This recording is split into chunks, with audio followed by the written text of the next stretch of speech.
우리 찬송 93장 함께 부르시겠습니다. 93장입니다.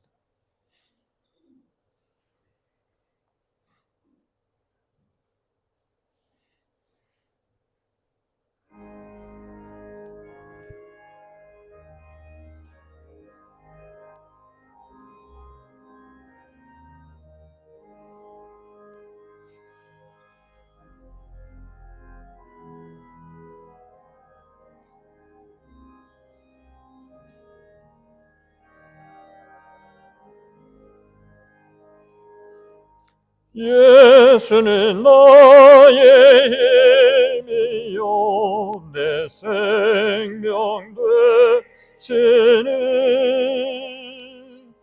구주 예수 떠나 살며 죄 중에 빠지는 눈물이 앞을 가리고 내 맘에 근심 쌓일 때 위로하고 힘주시는 주 예수 예수는 나의 힘이요 내 친구 되시는 그 은혜를 간구하며 풍성히 받으리. 햇빛과 비를 주시니 주수할 곳이 많도다. 귀한 열매 주시는 주 예수 예수는 나의 힘이요 내 기쁨 되시는 그 명령을 준행하여 늘 충성하겠네.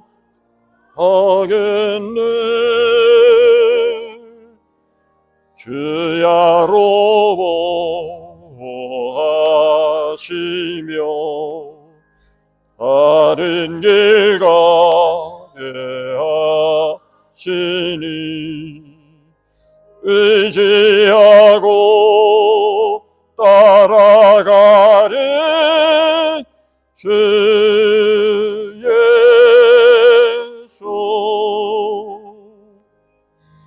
예수는 나의 힘이요 내 소망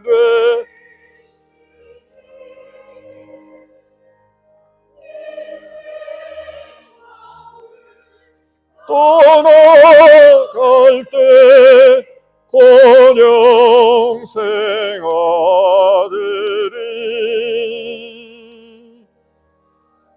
한없는 복을 주시고 영원한 기쁨 주시니 나의 생명 나의 기쁨 주 예수.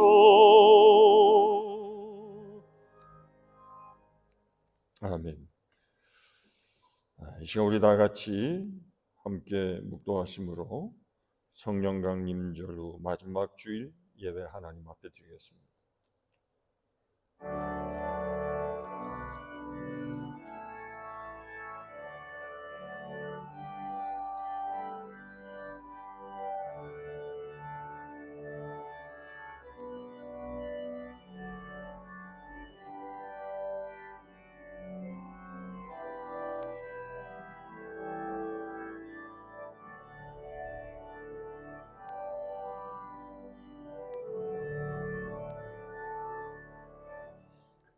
너희는 여호와를 만날 만한 때에 찾으라. 가까이 계실 때에 그를 부르라. 악인은 그 길을 불의한 자는 그 생각을 버리고 여호와께로 돌아오라. 그리하면 그가 긍휼히 여기시리라. 우리 하나님께로 돌아오라. 그가 너그럽게 용서하시리라. 이는 내 생각이 너희의 생각과 다르며 내 길은 너희의 길과 다름이니라. 여호와의 말씀이니라. 이는 하늘이 땅보다 높음같이 내 길은 너희의 길보다 높으며 내 생각은 너희의 생각보다 높음이니라. 아멘. 하나님은 영이시니 예배하는 자가 신령과 진정으로 주께 예배할지니라. 아멘. 다 같이 일어나셔서 23장 찬송 드리겠습니다.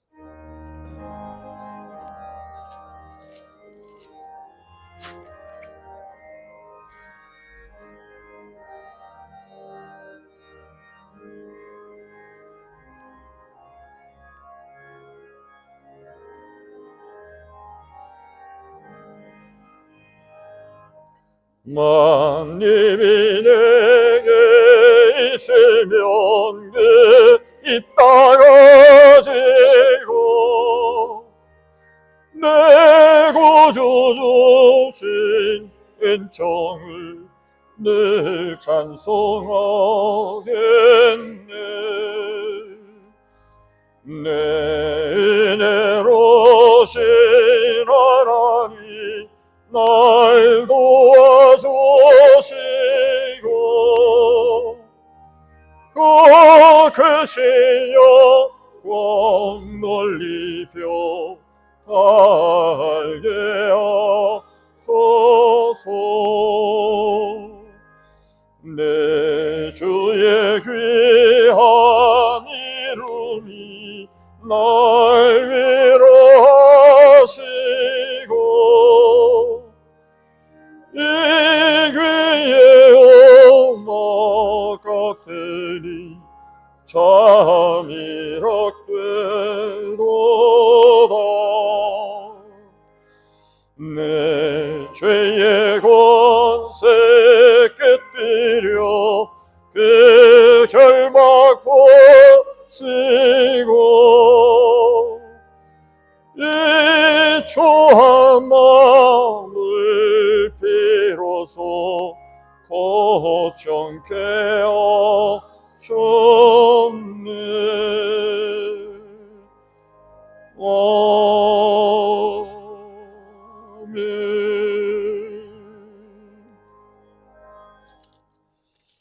교동문 70번입니다. 이사야 42장 말씀.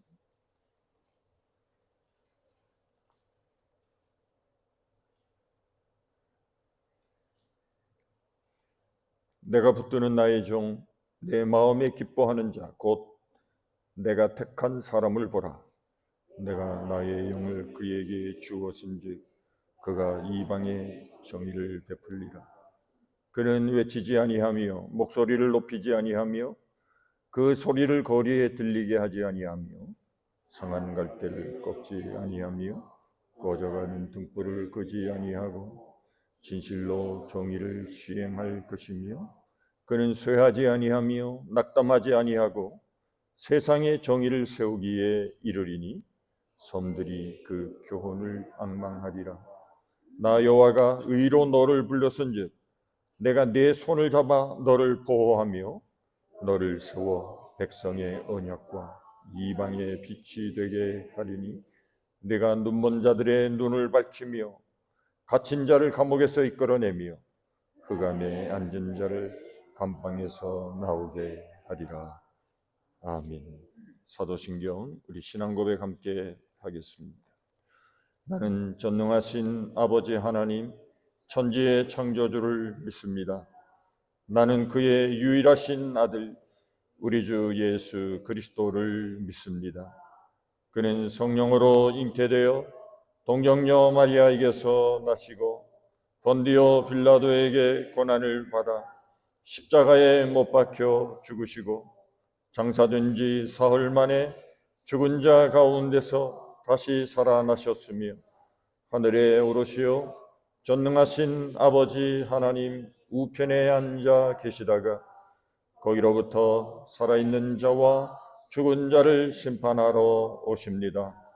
나는 성령을 믿으며 거룩한 공교회와 성도의 교제와 죄를 용서받는 것과 몸의 부활과 영생을 믿습니다. 아멘.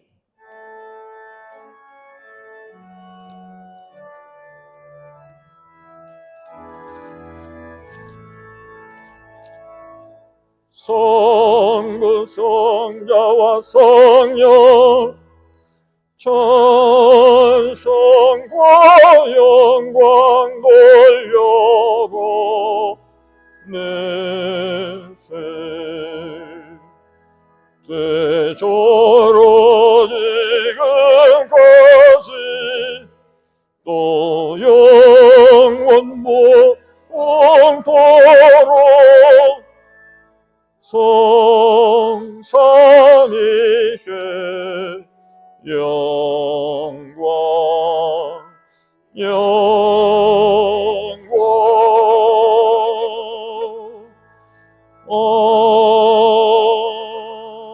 아멘.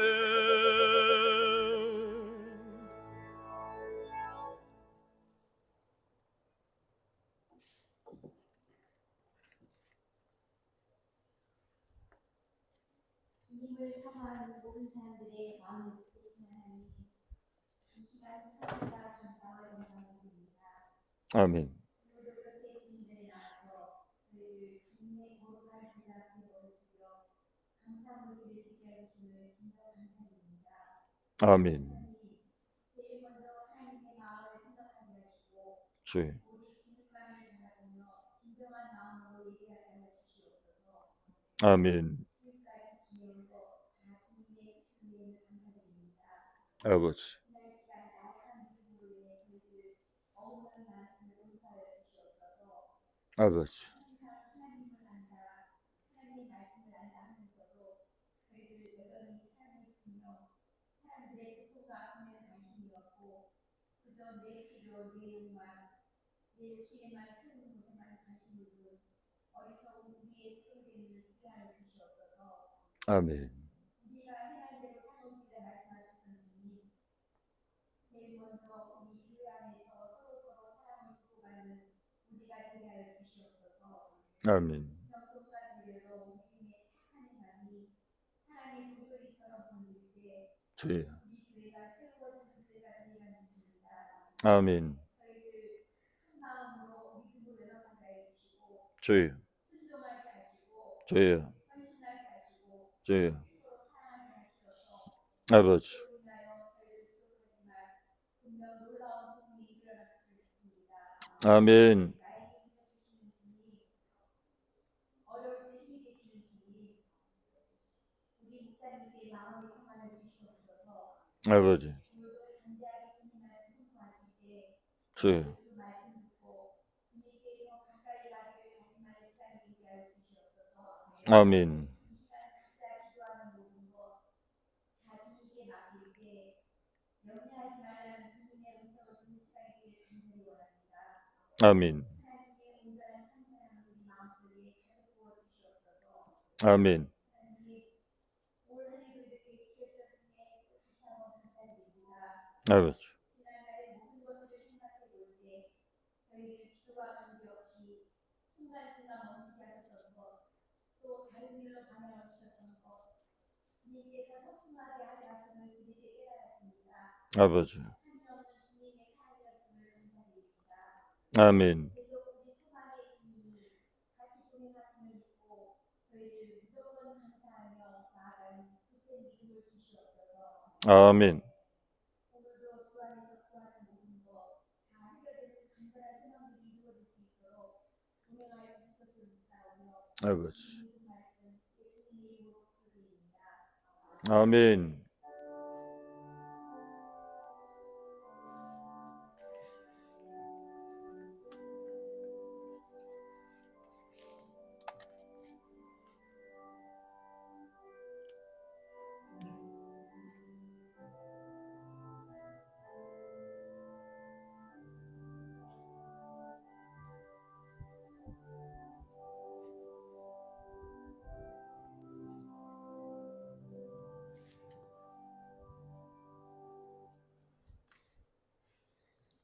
아멘. 찬송 86장 함께 부르겠습니다.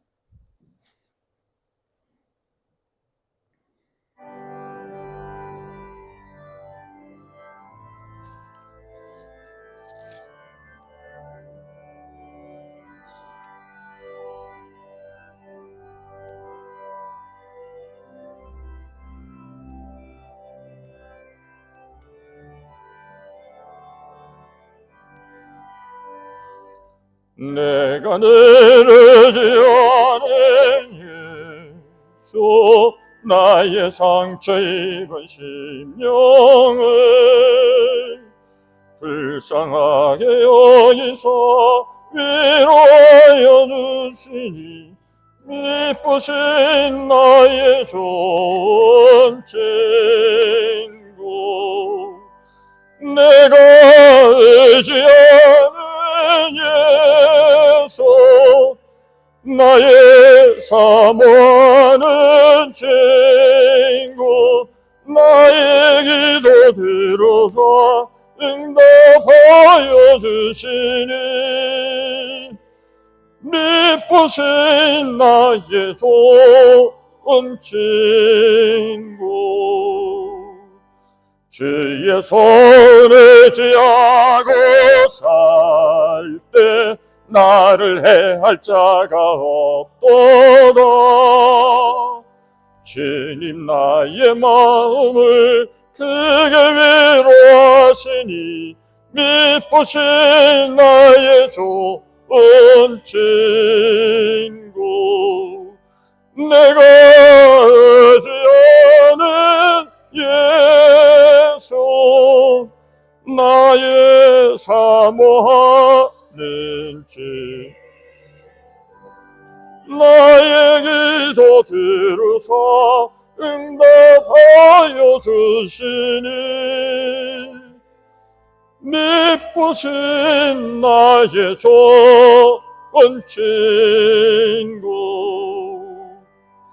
내가 요단강 건너가서 마음이 느려워서 떨 때도 주가 인도하시니 어찌 두려워하랴 미쁘신 나의 좋은 친구 내가 의지하는 예수 나의 사모하는 친구 나의 기도 들으사 응답하여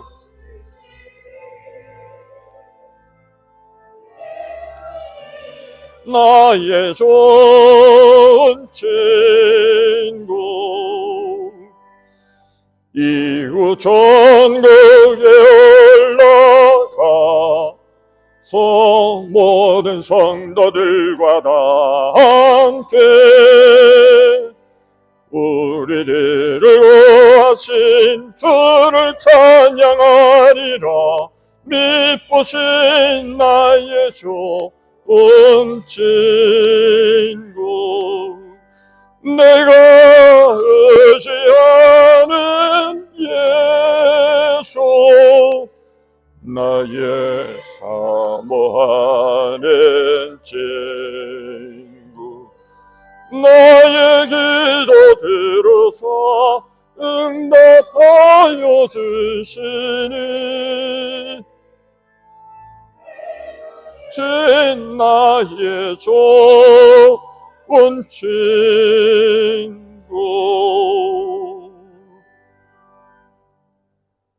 아멘. 마가복음 4장 35절부터 그째 41절까지 말씀을 봉독하겠습니다. 다 같이 일어나셔서 하나님의 말씀을 받겠습니다.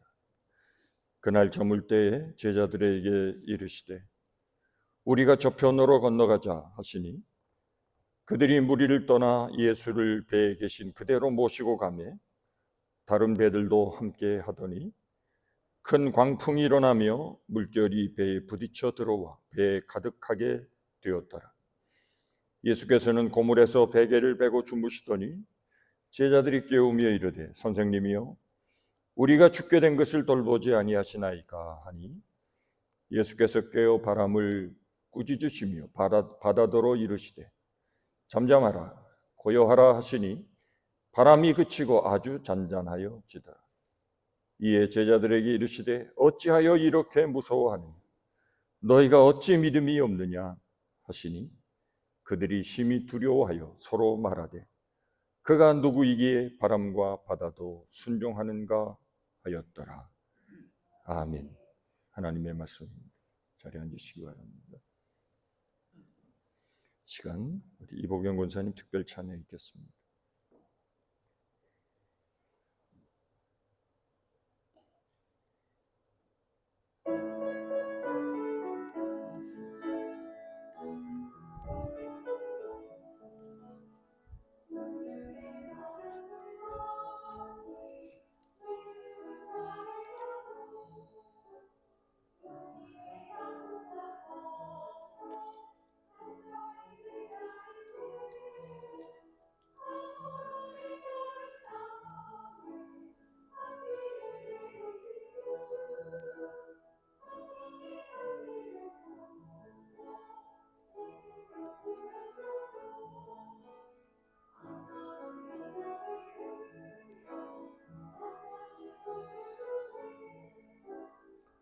이로서 너에게도 주옵소서.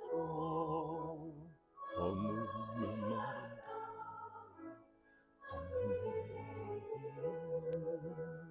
성령이 우리를 새 생명 주옵소서.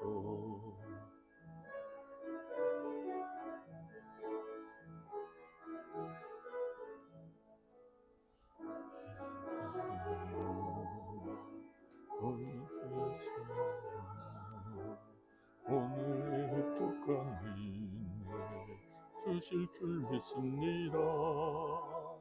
가물은 마른 밤 한비를 내리시니 성령이 한비를 부어 새 생명을 주소서.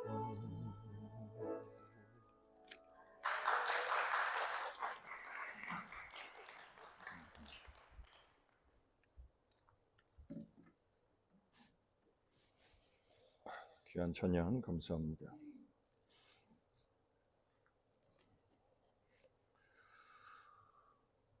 미국에 경제 대공황이 왔을 때에 당시 루즈벨트 대통령은 이런 대국민 연설을 했습니다. 지금 우리가 두려워해야 할 것이 있다면 바로 두려움 그 자체일 것이라고 했습니다. 이것은 경제적인 위기나 정치적인 위기보다 당시 모든 국민들이 가지고 있었던 두려움에 대한 심리적인 경계를 요청한 것이라고 말할 수 있을 것입니다. 사실 사람이 두려움에 빠지면 판단력이 흐려지게 됩니다. 그리고 판단이 마비가 됩니다. 그래서 무엇을 해야 될지 잘 판단이 서질 않습니다. 오늘날과 같은 이런 여러 가지 어려움과 위기가 오늘 우리들의 삶을 위협하고 있습니다. 무엇인지 모르지만 이러한 어떤 익명의 공포, 이런 미지의 공포에 우리는 사로잡혀 있습니다. 오늘 본문을 보시면 예수님과 함께 배를 타고 가던 제자들에게 큰 위기가 닥쳤습니다. 이런 풍랑을 극복하고 예수님이 말씀하신 대로 바다 저편으로 건너가기 위해서는 어떻게 할 것인가? 오늘 우리가 사는 우리들의 삶은 풍랑의 연속이라고 말할 수 있습니다. 어떤 큰 풍랑을 겪고 나면 반드시 또 다른 풍랑이 들이닥칩니다. 이런 풍랑은 예고 없이 닥칩니다. 예고 없이 닥쳐와서 우리들에게 큰 상처를 남기고 떠나갑니다. 갈릴리 바다는 사방이 산으로 둘러싸여져 있습니다. 그 가운데서도 가장 높은 산이 헐몬산입니다. 2760m 정도 되는 높은 산입니다. 산 정상에는 만년설이 사철 산 위에 쌓여져 있습니다. 봄이 되어 만년설이 조금씩 녹기 시작하면 헐몬산에서 내려오는 찬물이 뜨거운 갈릴리 바다와 만나면서 갑작스러운 풍랑이 일어나게 됩니다. 전혀 생각하지 못했던 갑자기 들이닥치는 이러한 의외성의 풍랑이 지금 예수님이 타고 가시던 배를 향해 들이닥친 것입니다.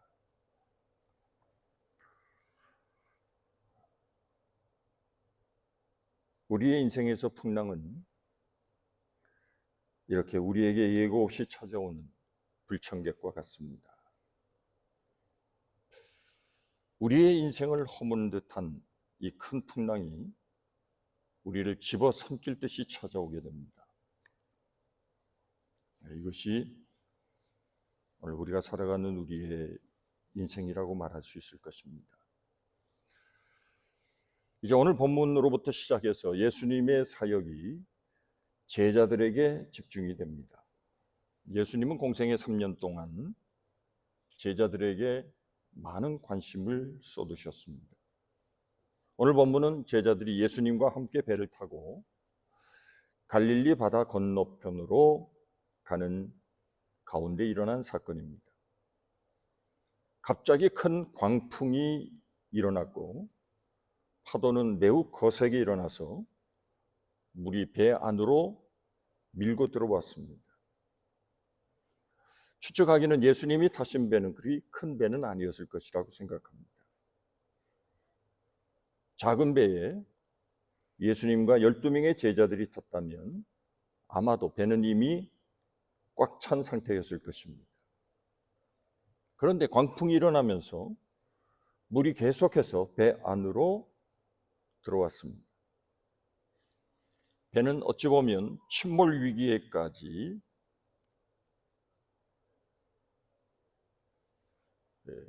몰렸을 것입니다. 배에 타고 있던 제자들은 대부분이 어부들이었습니다. 평생을 어부 생활로 잔뼈가 굵은 제자들이 이 웬만한 파도는 그리 두려워하지 않았을 텐데 오늘 성경 보시면 그들이 매우 무서워했다는 것을 보면 저들이 경험한 것 중에 가장 크고 무서운 파도였을 것이라고 생각합니다. 원문을 보시면 큰 광풍을 메갈레라고 표현하고 있습니다. 오늘날로 말하면 메가톤급의 풍랑이 들이닥친 것입니다. 오늘 우리가 함께 생각해 볼 것은 이 사건의 출발점부터 살펴보아야 할 것입니다. 오늘 보면 35절을 보시면 그날 저물 때에 제자들에게 이르시되 우리가 저편으로 건너가자 하시니. 누가 하신 말씀인가요? 예수님이 하신 말씀입니다. 배를 타고 건너가자. 예수님이 제안하셨습니다. 그런데 문제가 생긴 것입니다. 복음서를 보시면 예수님이 사역하시는 그 현장에는 막힘이 없었습니다. 모든 것이 그분의 뜻대로 진행이 되었습니다. 그러나 지금은 상황이 달라졌습니다. 배가 자초될 큰 위기에 봉착한 것입니다. 무엇보다도 지금 예수님이 제안하신 일이었습니다. 근데 그 일이 지금 잘못되어 가는 것처럼 보입니다. 오늘 본문은 예수님과 동행하는 일 가운데 일어난 사건이죠. 36절을 보시면 그들이 무리를 떠나 예수를 배에 계신 그대로 모시고 가매 다른 배들도 함께 하더니 했습니다. 이 배는 주님이 함께 계심에도 불구하고 풍랑이 일어났습니다. 어떻게 예수님이 배에 타고 계신데 풍랑이 일어날 수 있을까? 이렇게 생각할 수도 있습니다. 그러나 풍랑에는 여러 가지 원인이 있습니다. 우리의 삶에도 인생의 풍랑이 일어날 때 우리는 여러 가지 원인으로 인해서 내 삶에 큰 어려움이 온다고 생각할 수 있을 것입니다. 이 모든 일들이 다 나의 부족함과 죄로 말미암아 일어난 것이구나, 이렇게 생각할 수 있습니다. 또 나의 미련함 때문에 일어나는 실패다, 그렇게 생각할 수 있습니다. 또 마귀가 주는 고난도 있습니다. 사단은 종종 하나님의 백성을 낙심시키고 죽이려고, 파멸하려고 공격할 때가 있습니다. 오늘 본문도 그런 사단의 역사일까요? 어떤 성경 주경학자들은 이 풍랑의 배후에 사탄이 있었을 것이라고 주장하기도 합니다. 오늘 본문을 보시면 39절에 예수님께서 일어나셔서 바람을 꾸짖으시며 라고 되어 있습니다. 이 꾸짖는다라고 하는 단어에 주목해 볼 필요가 있습니다. 복음서를 보시면 예수님께서 악령과 마귀를 꾸짖으실 때 이 단어를 사용했습니다. 예수님이 바다를 향해 잠잠하라 이렇게만 말씀하지 않고 풍랑을 꾸짖으셨습니다. 그렇다면 이 풍랑의 배후에는 사단의 역사가 있었을 것이다 라고 추측해 볼 수 있습니다. 그 이유는 그 다음 5장에서도 우리가 알 수 있습니다. 예수님이 바다 건너편에 도착하자마자 마주친 인물이 있습니다. 그가 바로 귀신 들린 자였습니다.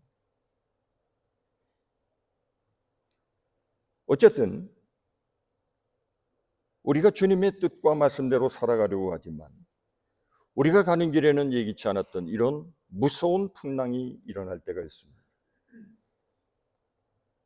때로는 주님이 우리를 고난 가운데로 몰아넣으실 때도 있습니다. 이런 때는 이런 이유가 있습니다. 베드로전서 4장 12절 13절을 보시면 사랑하는 자들아 너희를 연단하려고 오는 불시험을 이상한 일 당하는 것 같이 이상히 여기지 말고 오히려 너희가 그리스도의 고난에 참여하는 것으로 즐거워하라. 이는 그의 영광을 나타내실 때에 너희로 즐거워하고 기뻐하게 하려 함이라. 이렇게 말씀하셨습니다.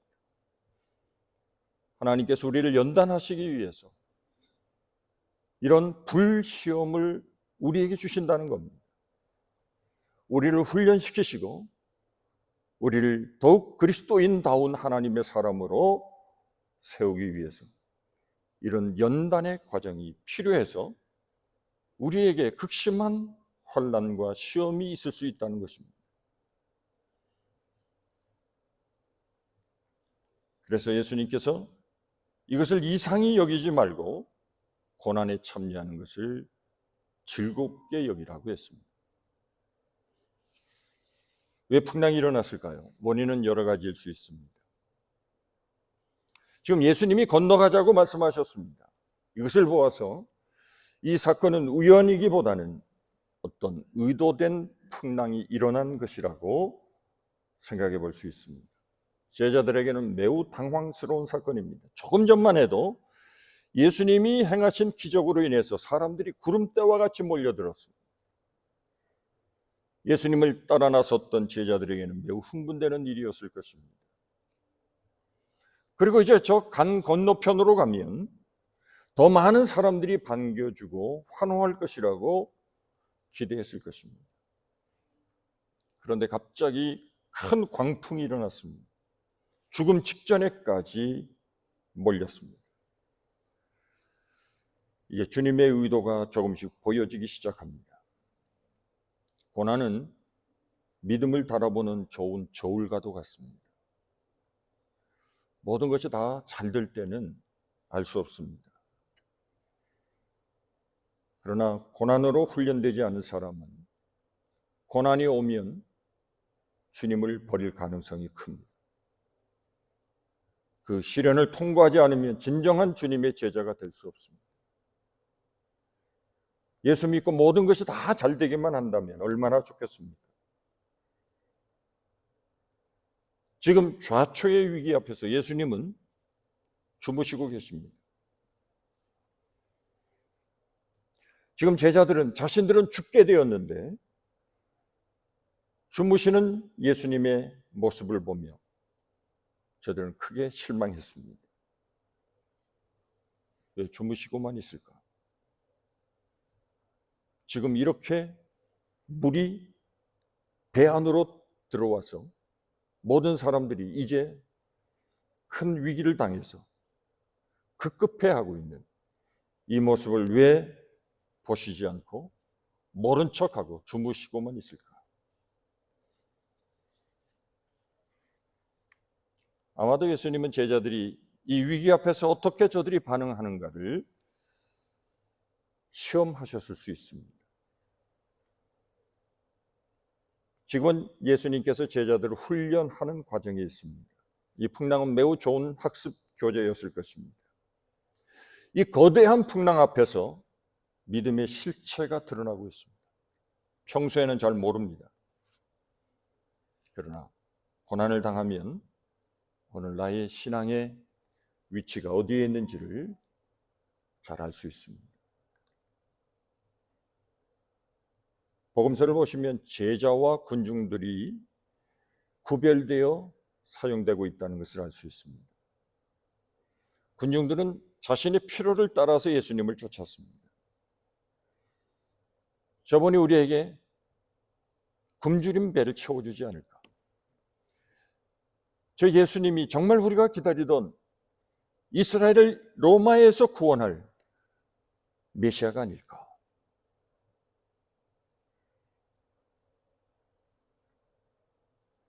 나에게 어떤 도움이 될지, 이 민족에게 어떤 유익이 있을지를 생각하고 따랐습니다. 다시 말해서 예수님이 내게 무엇을 할 수 있을까? 사실 우리의 신앙은 예수님이 무엇을 하실 수 있는지에서 예수님은 누구신지로 우리의 신앙이 바뀌어져야 합니다. 이 풍랑을 겪은 이후에 41절에 있는 말씀 보시면 그가 누구이기에? 이 신앙의 확신 없이는 예수님을 따를 수 없습니다. 예수님은 종종 우리를 시험하시고 테스트하실 때가 있습니다. 우리 삶에는 예기치 않은 풍랑이 일어납니다. 이때 우리 안에 숨어있던 모든 것들이 다 드러나게 됩니다. 내 믿음은 정말 주님 보시기에 합당한 믿음일까? 아니면 내 신앙은 거품과 같은 것이었을까? 이 시련의 광풍이 아니면 내 믿음의 상태를 점검하기가 매우 어렵습니다. 그래서 주님은 우리를 흔들 때가 있습니다. 우리가 무엇을 믿고 있는지 정말 흔들리지 않는 참으로 소중하고 영원한 가치가 있는 것을 바라보고 붙잡고 있는지 제자들이 바로 지금 그 훈련을 받고 있습니다. 오늘 40절에 보시면 제자들은 예수님으로부터 이런 책망을 받게 됩니다. 제자들에게 이르시되 어찌하여 이렇게 무서워하느냐? 너희가 어찌 믿음이 없느냐? 왜 무서워하느냐? 어찌 믿음이 없느냐? 이 두 대목은 서로 연결되어 있습니다. 여러분, 믿음이 없으면 두려워하게 됩니다. 우리가 모든 일에 두려워하는 이유는 믿음이 없기 때문입니다. 오늘 본문의 핵심적인 부분입니다. 제자들은 예수님과 함께 배를 타고 건너가고 있지만 지금까지 제자들은 예수님이 누구신지를 잘 몰랐습니다. 제자들은 파도보다 주무시는 예수님에게 주목해야 했습니다. 제자들은 주무시는 예수님을 불신앙의 모습으로 바라보았습니다. 어려움에 빠져 있는 우리들을 돌보지 않고 스승이라는 자가 어떻게 저렇게 무책임하게 잠만 자고 있을까? 그러나 믿음의 눈으로 보았다면 다르게 생각했을 것입니다. 이 배를 타고 건너가자고 하신 분이 누구십니까? 예수님입니다. 주님이 부르신 길을 걸어가자면 그 이후에는 모든 것이 주님의 영역입니다. 주님은 우리를 부르실 뿐만 아니라 우리의 모든 것을 책임져 주시는 좋으신 분이십니다. 본문에서 만나는 모든 사건들은 일종의 세트장과 같습니다. 무대의 주인공은 예수님이십니다. 거센 파도도 일종의 한 세트에 불과합니다. 모든 일들이 생각지 못했던 별별 일들이 다 일어나도 시선이 예수 그리스도에게 고정될 수 있다면 그 어떤 문제 앞에서도 우리를 향해 열려있는 길과 문을 발견할 수 있을 것입니다. 예수님은 누구십니까? 39절에 보시면 예수께서 깨어 바람을 꾸짖으시며 바다더러 이르시되 잠잠하라 고요하라 하시니 바람이 그치고 아주 잔잔하여지더라 했습니다. 이 말씀은 창세기 1장을 연상시키는 말씀입니다. 창조주 하나님께서 말씀하실 때에 이 세상의 모든 것들이 창조되었습니다. 빛이 있으라 하시며 빛이 있었습니다. 그 바람을 만드신 분이 누구십니까? 말씀으로 바람과 풍랑을 지으신 이도 하나님이십니다. 그러니 그 바람을 주장하시는 분도 하나님이십니다. 오늘 41절에 그들이 심히 두려워하여 서로 말하되 그가 누구기에 바람과 바다도 순종하는가 하였더라. 앞선 파도를 바라보며 무서워하였던 이 무섭다는 단어와 41절에 기록된 제자들이 두려워하여라는 이 단어는 서로 다른 단어입니다. 처음에 무서워했다는 것은 현실의 풍랑을 보면서 느꼈던 저들의 마음입니다. 그러나 지금 예수님이 행하신 일들을 바라보며 저들은 예수님 앞에 경이로운 모습으로 질문하고 있습니다. 도대체 저분은 누구시기에?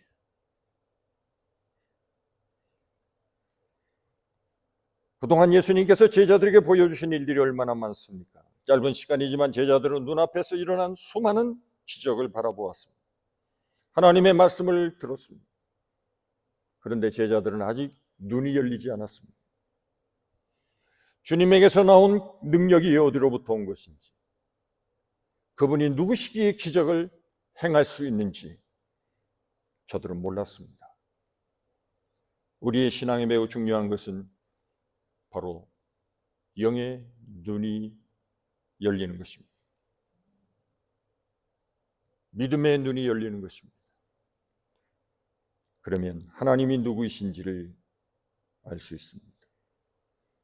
제자들은 이런 영의 눈이 열리기까지 매우 오랜 시간이 걸렸습니다. 예수를 믿는다는 것을 너무 가볍게 여기면 안 됩니다.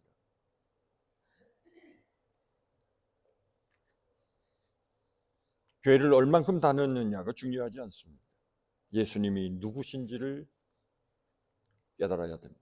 성경의 가장 중요한 주제가 무엇입니까? 창세기부터 요한계시록까지 끊임없이 성경은 그리스도가 누구이신지에 대해 초점을 맞추고 있습니다. 마가복음 처음 시작은 이렇게 된다고 말씀드렸습니다. 하나님의 아들 예수 그리스도의 복음의 시작이라. 마가는 줄곧 한 분 예수 그리스도에게 집중하고 있습니다. 마가복음은 성경을 읽는 독자들에게 그리스도가 누구이신지를 계속 질문하고 있습니다. 그리고 그분에게로 인도하고자 합니다. 풍랑이 있는 이번 사건을 통해서도 예수님이 제자들에게 보여주고자 하신 것도 예수님이 누구신지를 알려주기 위함입니다. 제자들이 두려워했던 이유는 단순히 이 현실이라는 거대한 풍랑 때문만은 아니었습니다. 저들은 그리스도가 누구인지 몰랐기에 두려워했습니다. 내가 누구인지를 알려고 하면 그리스도가 누구인지를 먼저 알아야 합니다. 하나님이 누구신지를 모르면 내가 누구인지를 제대로 알 수 없습니다. 하나님을 알아야 나라는 존재가 보이기 시작합니다. 왜 그렇습니까? 하나님이 인간을 만드셨기 때문입니다. 그리고 그분은 하나님의 크신 계획 안에 우리를 이 땅에 보내시고 우리를 통해 이루고자 하시는 하나님의 뜻과 계획이 있기 때문입니다. 우리는 우연히 이 땅에 태어난 존재가 아닙니다. 하나님의 크고 뜻하신 섭리와 경륜 가운데 하나님이 우리를 이 세상 가운데로 보내셨습니다. 우리의 존재의 근원은 하나님이십니다. 제자들은 그렇게 가까이에서 예수님이 행하시는 기적을 보고 하나님 나라의 여러 가지 비유를 통해서 주님의 말씀을 들었음에도 불구하고 저들의 눈은 열리지 않았습니다. 그래서 저들은 예수님의 십자가 앞에서 다 도망쳤습니다. 모든 것을 포기했습니다. 저들의 고향으로 돌아갔습니다. 그런 제자들의 눈이 언제 열렸습니까? 사도행전 2장을 보시면 오순절 다락방에 성령이 강림하시자 저들의 영혼이 살아나기 시작했습니다. 그리스도가 누구이신지에 대한 확신을 가지게 되었습니다. 그리스도의 십자가의 참된 의미를 정확하게 깨닫게 되었습니다. 그때부터 저들은 담대해지기 시작했습니다. 죽음의 위협도 두려워하지 않았습니다. 풍랑이 거세게 몰아치는 바다 한가운데서 제자들에게 의도하신 주님의 훈련의 목적은 단 한 가지입니다. 바로 예수 그리스도가 누구이신지를 저들에게 깨닫게 해주시기 위함이었습니다. 큰 풍랑도 예수님의 말씀 앞에 순종하는, 바로 그분은 이 세상 모든 만물을 지으신 창조주 하나님이신 것을 저들 이번 사건을 통해 깨닫게 된 것입니다. 창조의 하나님이 바람과 파도를 잠잠하게 하시는 일은 아무것도 아닙니다.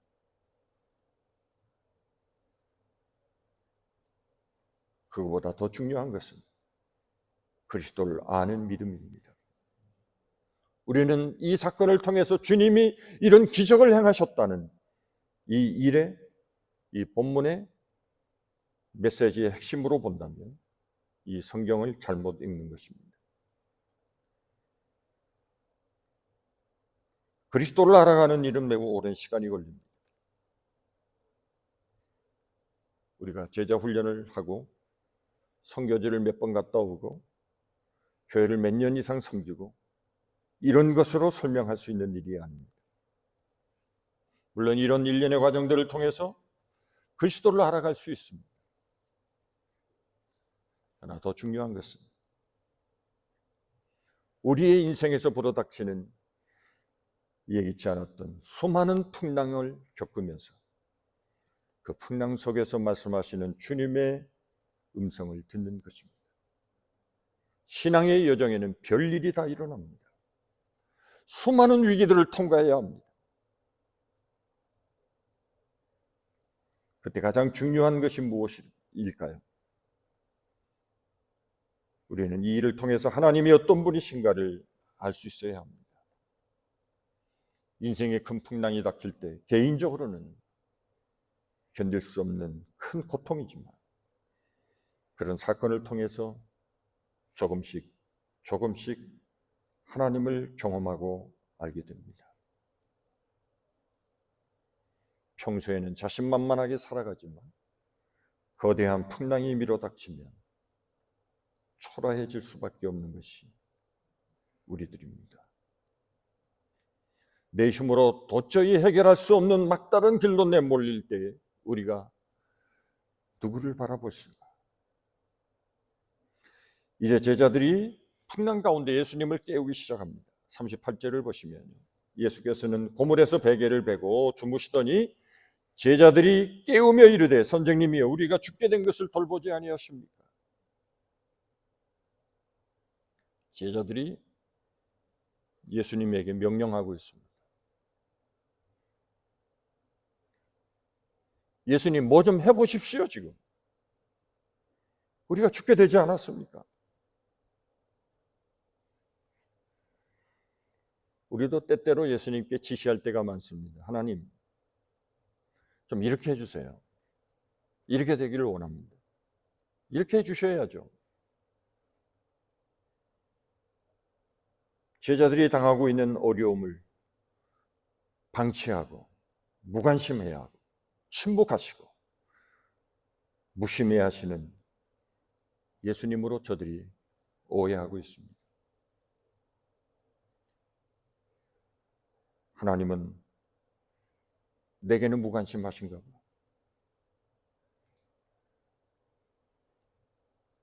이것은 완전한 오해입니다. 그분은 우리의 선한 목자가 되시는 분이십니다. 어느 정도로 우리를 돌보시는 분이십니다. 요한복음 10장 11절을 보시면 나는 선한 목자라 선한 목자는 양들을 위해 목숨을 버리거니와 라고 말씀했습니다. 우리의 목자 되신 예수님은 우리를 위하여 기꺼이 목숨을 버리시는 분이라고 말씀합니다. 이것이 십자가를 통해서 우리에게 보여주셨습니다. 주님은 생명을 버리시기까지 우리를 돌보시는 목자가 되십니다. 제자들은 이것을 인식하지 못하고 있었기에 저들은 매우 두려워하고 힘들어하고 있었습니다. 코로나 팬데믹이라고 하는 거대한 파도가 밀어 닥쳐서 우리의 모든 삶이 많이 무너지고 어려워졌습니다.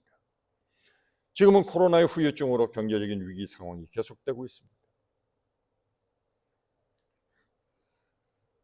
코로나가 다시 확산되고 있다는 이야기도 들립니다. 이 광풍을 우리는 어떻게 지나갈 수 있을까요?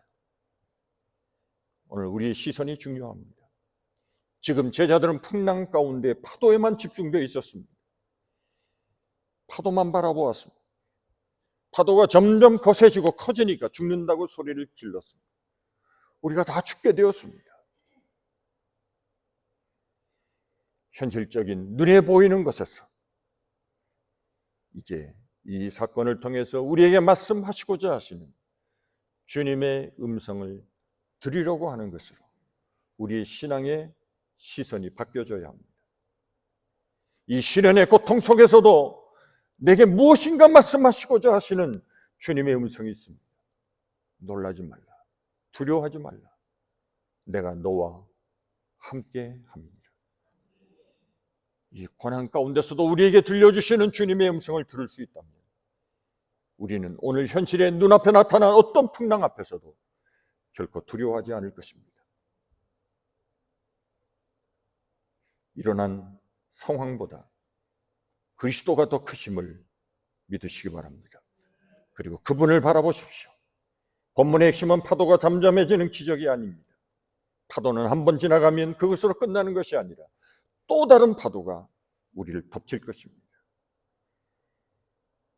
문제는 바람과 파도를 잠재우신 그리스도가 우리의 주가 되신다는 겁니다.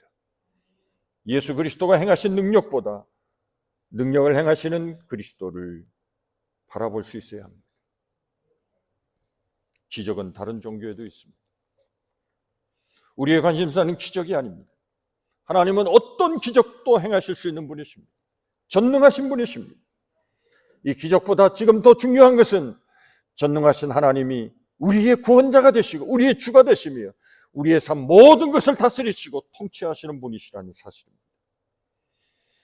오늘 본문을 통해서 우리가 예수 그리스도를 온전히 신뢰하고 그분을 믿고 따라갈 때에 우리는 어떤 풍랑을 만나도 그 풍랑을 헤치고 위기를 넘어서서 주님이 약속하신 저 바다 건너편으로 무사히 당도할 수 있다는 사실입니다. 위기 때가 하나님의 역사를 경험할 수 있는 매우 중요한 때이기도 합니다. 세상의 것들이 흔들릴 때 영원히 흔들리지 않는 우리의 믿음의 주가 되시는 예수님을 바라보실 수 있기를 간절히 축복합니다. 이 위기는 그리스도를 더 굳세게 붙들라는 하나님이 우리에게 보내시는 신호일 수 있습니다. 신앙의 길을 나섰다면 다른 것은 몰라도 예수님을 더 깊이 알아가는 은혜가 있기를 간절히 축복합니다. 지금 나와 동행하시는 분이 누구신지를 모른다면 우리의 삶의 걸음은 언제나 불안할 것입니다. 그러나 예수님만 놓치지 않는다면 우리는 그분과 함께하는 날마다의 삶이 늘 행복할 것입니다. 풍랑에 두려움이 없이 대처하고 주님이 함께 하심으로 주님과 함께하는 여러분들의 삶의 걸음이 더욱 힘있게 내일의 그 약속의 나라를 향하여 담대히 걸어가실 수 있기를 간절히 축원합니다. 기도하겠습니다. 하나님 감사합니다. 인생은 끊임없이 일어나는 파도와 풍랑을 겪을 수밖에 없음을 인정합니다. 예수님께서도 너희가 환난을 당하나 담대하라. 내가 세상을 이기었노라 말씀하셨습니다.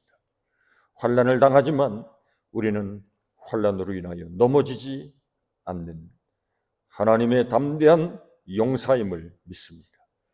우리에게 더 큰 믿음을 주시고 어떤 시련 앞에서도 주님을 바라보는 주님을 의지하는 신앙이 흔들림이 없게 하옵소서. 반석되시는 예수님에게 우리의 삶을 굳건히 뿌리를 내리게 하시고 그분으로 인하여 우리의 삶이 날마다 주와 함께하는 기쁨과 은혜에 충만한 삶을 누리게 하옵소서. 예수님의 이름으로 기도하옵나이다. 아멘. 371장 찬송 부르겠습니다.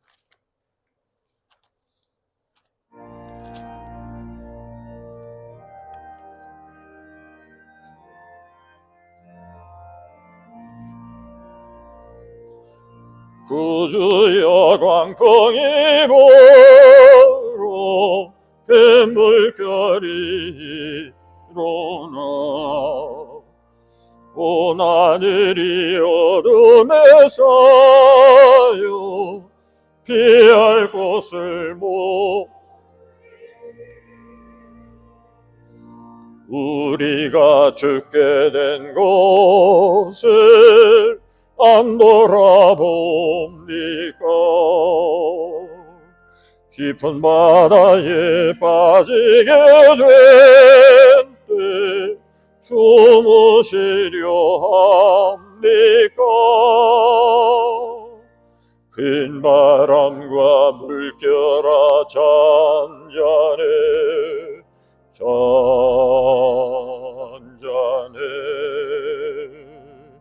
사납게 뛰노는 파도나 저 흉악한 마귀나 아무것도 주변하니 잠들어 누신데 되어퍼널 능력이 없도록 주 예수 풍파를 꾸짖어 잠잠해 주 예수 풍파를 꾸짖어 잠잠하라. 구주여 떨리는 내 맘 저 풍랑과 같아서 늘 불안에 쌓여 소선이 날 붙들어 주소서. 세상의 풍파가 나를 삼키려 합니다. 지금 죽게 된 날 돌아와서 곧 구원해 주소서. 큰 바람과 물결아 잔잔해 잔잔해 사납게 저 흉악한 마귀나 아무것도 주편하니 잠들어 누심에 되어 퍼낼 능력이 없도다. 주 예수 풍파를 꾸짖어 잔잔해 잔잔해 주 예수 풍파를 꾸짖어 잔잔하라. 사나운 광풍이 졌고 그 물결이 그치니 그 잔잔한 바다와 같이 내 마음이 편하다. 구주연들 함께 계셔 떠나지 마소서. 복된 항구에 즐거이 가서 그 언덕에 쉬리라. 큰 바람과 물결아 잔잔해 잔잔해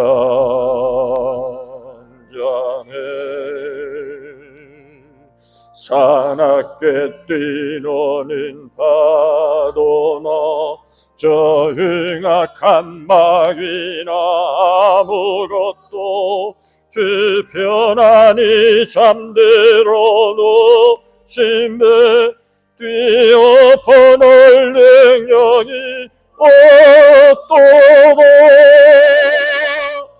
주 예수 풍파를 꾸짖어 잔잔해 잔잔해 주 예수 풍파를 꾸짖어 잔잔하라.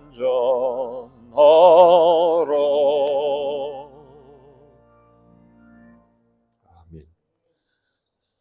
이 시간 드린 예물 하나님 앞에 봉헌하겠습니다.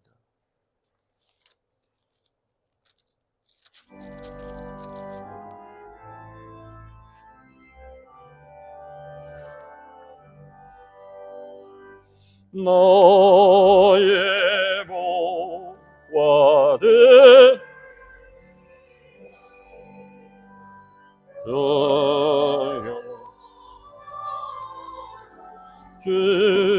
주셔서 오늘 나라 위하여 주 뜻대로 쓰소서.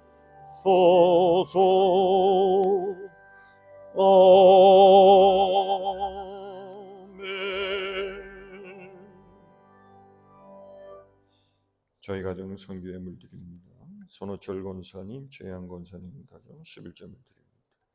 이동호 성도님, 이보경 권사님 가정 11제물 드립니다. 이혜자 권사님, 한숙기 권사님 가정 선교 예물 드립니다. 모든 것을 예배해 주신 주님 감사합니다. 송선미, 제가 축분을 모르는데 권사님이신가요? 네. 네.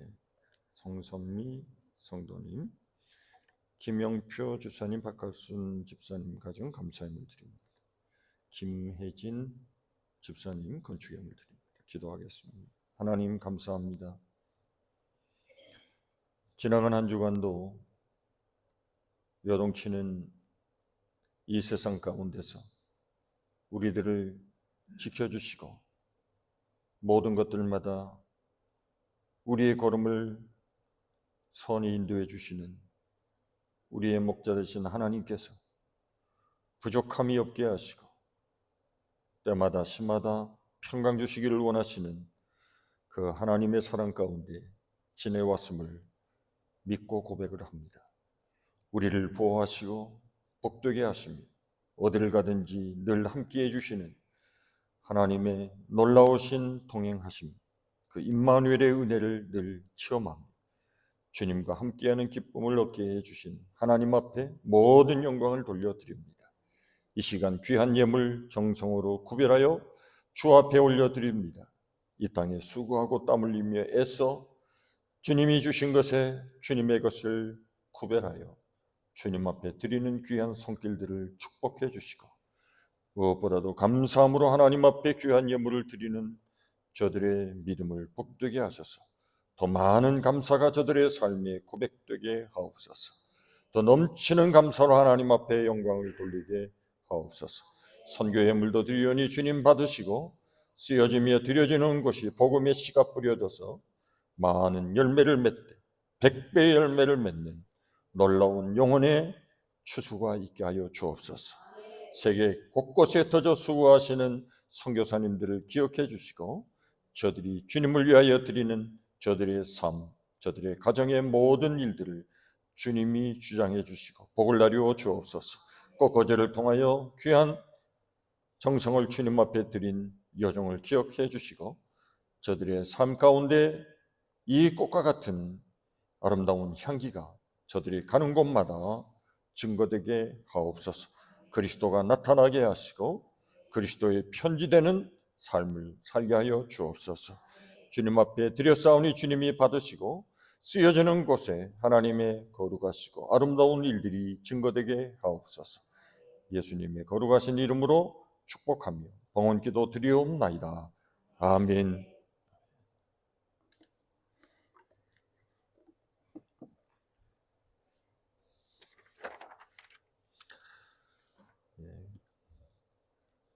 우리 최양 권사님 위해서 계속 회복을 위해서 기도해 주시기 바랍니다. 오늘 친교 후에 드디어 사도행전 공부가 시작이 되겠습니다. 저는 이 날이 언제 올까 늘 마음으로 생각하면서 책을 만들었습니다. 드디어 그날이 오늘입니다. 함께 참석하셔서 사도행전을 통해서 하나님이 오늘 이 시대에 우리에게 주시는 하나님의 뜻이 무엇인지를 우리가 함께 묵상하고 깨닫는 그런 은혜가 있으면 좋겠습니다. 제가 한국에 갔을 때 제가 사랑의 교회를 방문을 했습니다. 그래서 그 사랑의 교회 예배를 드리면서 안 들려요? 네. 제가 한국에 갔을 때요, 사랑의 교회를 방문해서 주일날 예배를 드렸습니다. 그런데 예배를 드리기 전에 찬양을 인도하는데 그 찬양에 제가 얼마나 큰 은혜를 받았는지 모릅니다.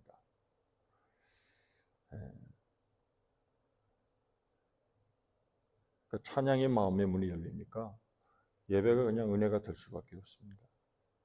그래서 우리 교회도 좀 예배 전 좀 찬양을 좀 뜨겁게 했으면 좋겠다 하는 그런 마음을 가지고 왔습니다. 비록 많은 숫자는 아니지만 그래도 우리가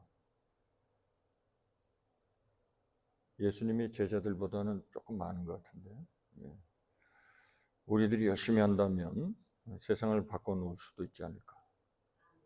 그래서 찬양팀도 좀 만들고 그렇게 해서 예배 전에 우리가 찬양을 좀 뜨겁게 하고 저도 그런 마음의 사모함과 준비는 있어야 되지 않을까 하는 그런 생각을 해봅니다. 그래서 찬양팀을 좀 조직하고 여러분도 좀 같이 함께 해주시고, 그래서 이제 다음 주는 너무 급하고 12월 첫 주부터 우리가 좀 그렇게 예배 전 찬양을 시작했으면 좋겠습니다. 예. 자원해 주시기 바랍니다. 예. 제가 딱 여러 교회를 다녀봤지만 딱 두 교회에서 제가 찬양에 큰 은혜를 받은 적이 있습니다. 그 하나가 이번 그 사랑의 교회에서 제가 찬양을 통해서 큰 은혜를 받았고요. 제가 강단에서 이런 말씀 드려서 좀 그렇습니다. 제가 사실 오정현 목사에 대해서는 좀 부정적인 생각이 많았습니다. 근데 찬양의 문이 열리니까 그 오정현 목사님의 설교가 그냥 저절로 은혜가 되더라고요. 본인이 나와 설교도 안 하세요.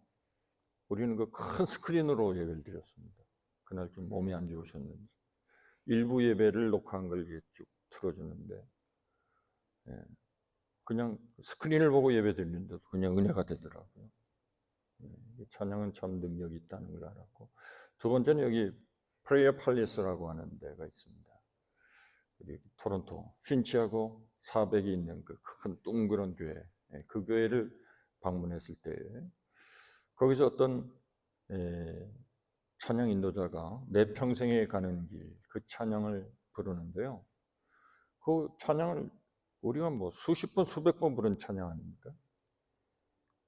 그 찬양을 듣는데 제 마음에 놀라운 은혜가 임했습니다. 주체할 수 없는 감격과 눈물을 흘렸습니다. 그러면서 그 찬양이 끝나자마자 목사님이 예배를 선포했습니다. 이제 예배를 시작하겠습니다. 그랬더니 찬양대가 아주 난리가 나고 온 교회가 그냥 난리가 났습니다. 소리를 지르고 난리가 났습니다. 왜 그랬을까? 자꾸 제가 왜 저렇게 소리를 질렀을까? 제 생각입니다. 제 생각. 이제 예배가 시작이 됐다는 거예요. 정말 우리가 이제 하나님 앞에 예배하는구나. 그렇게 기다리던 예배가 시작이 된다고. 막 소리를 지르고 난리가 났습니다. 교회가. 그래서 제가 그런 교회를 보면서 참 귀한 믿음이다 하는 그런 생각을 했습니다.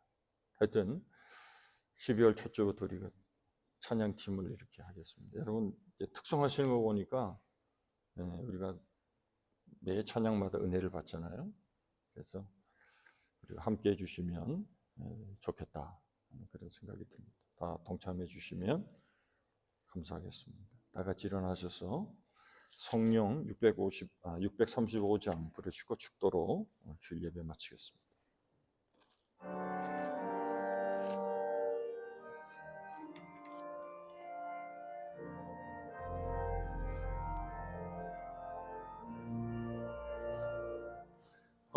하늘에 계신 아버지 이름 거룩하사 주님 나라 임하시고 뜻이 이루어지이다.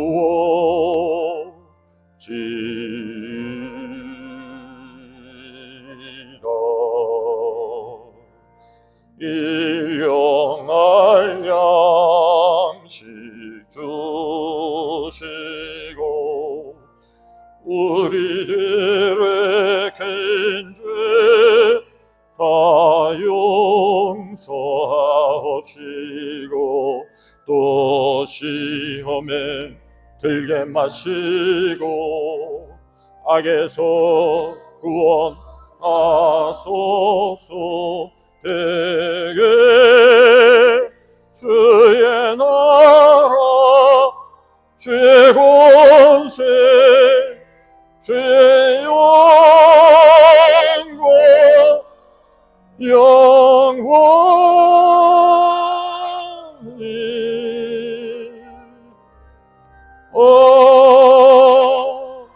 아멘.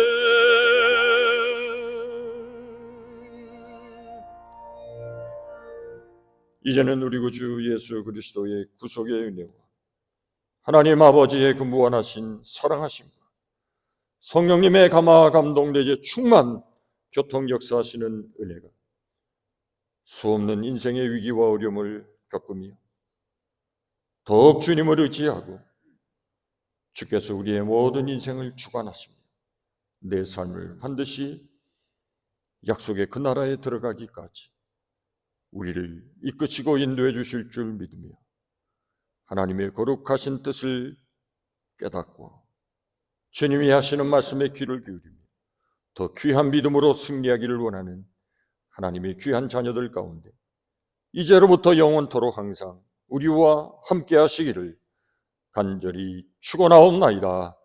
아멘. 씁니다. 우리와 동행하시는 하나님, 우리에게 힘을 주시나 우리의 기쁨과 우리의 찬양이 되시나 찬양의 이유가 되시고 찬양의 내용이 되시나 주여 높임을 받으소서. 영광을 돌려드립니다.